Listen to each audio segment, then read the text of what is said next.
මල්ලි වගේ නම කියන්නකෝ. මම නම කුසල් ගෑජා. ඔයා ලංකාවේ කොහෙද? ජයල. ඔයාද මෙහෙ ඇවිල්ලා දවස් කීයක් යනවද? 4ක්. ඔයා ආවේ කාගේ මාර්ගෙන්ද? අරසయ్య මාර්ග. හර්ෂయ్య මාර්ගෙ. මල්ලි ඔයාගේ නම? ඔයාගේ නම චන්න. ඔයා ලංකාවේ කොහෙද? ඇයි කොළඹ. ඔයා කාගේ මාර්ගෙන්ද ආවේ? ඔයා ආවේ පසින්දු මාර්ගෙන්. පසින්දු අයියගේ මාර්ගෙන් හර්ෂయ్యගේ ළඟට ආවා. ඉතින් ඔයා එනකන් තමයි මල්ලි මේ මල්ලිවත් තියාගෙන හිටියේ දවස් 4ක් විතර දෙන්නම එකට ජොබ් එකට දාන්න ඕන හින්දා. ඉතින් ඕන කිව්වා වගේම ඔයගොල්ලෝ දැන් ඔෆිස් එකටත් එක් කරගෙන ගිහිල්ලා ඩොකියුමන්ට්ස් ඔක්කොම සයින් කරලා ඒ විදිහට හැමදේම ක්ලියර් කරලා දුන්නා. ඔයාලගේ අතේ තියෙන මල්ලි මහන්සිල ගේමක් ගහගන්න මහන්සිල වැඩ කරන්න ඕන. ඔයාලට එකමඩේෂන් එක ළඟට දැක් කරගෙන අවිල්ලා තින්නේ. ඔයාලට ඉන්න රූම් එක අවුරුදු දෙකේ වීසා. පඩිය වෙලාවට හම්බුනේ නැත්තම් මල්ලි ඕන වෙලාවක මං ඉන්නවා. හරිද? ඒ වගේම වීසා එකට.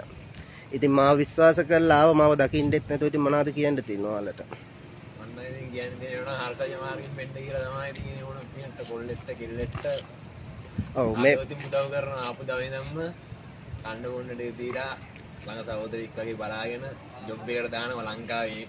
එන තැන ඉඳලා ජොබ් එකට දාන තැනට එනකම්ම ආදරෙන් බලාගෙන ජොබ් එකක් දාලා සියලු දේ කරලා ආයෙ පොරෙන්ටත් එක්කන් ඇවිල්ලා ඕන බස්නේ කතා කරන්න පුළුවන්.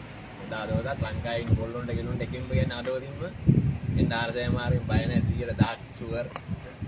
ඕන වෙලාවක අනිවාර්යෙන් තව දාපු අයියා කෙනෙක් ඉන්නවා දැක්කනේ අයියත් ඉන්නවා මෙතනම. ඒ අයියා උපරිම සපෝට් එක දෙනවා බය වෙන්න දෙයක් නැහැ මේ ඉන්නේ. මේ අයියා ඕනම දෙයකට වාට ඉන්නවා එහෙනම් දෙන්නටම ජය වේවා ගේමක් ගහගෙන මල්ලි ඉස්සරහට.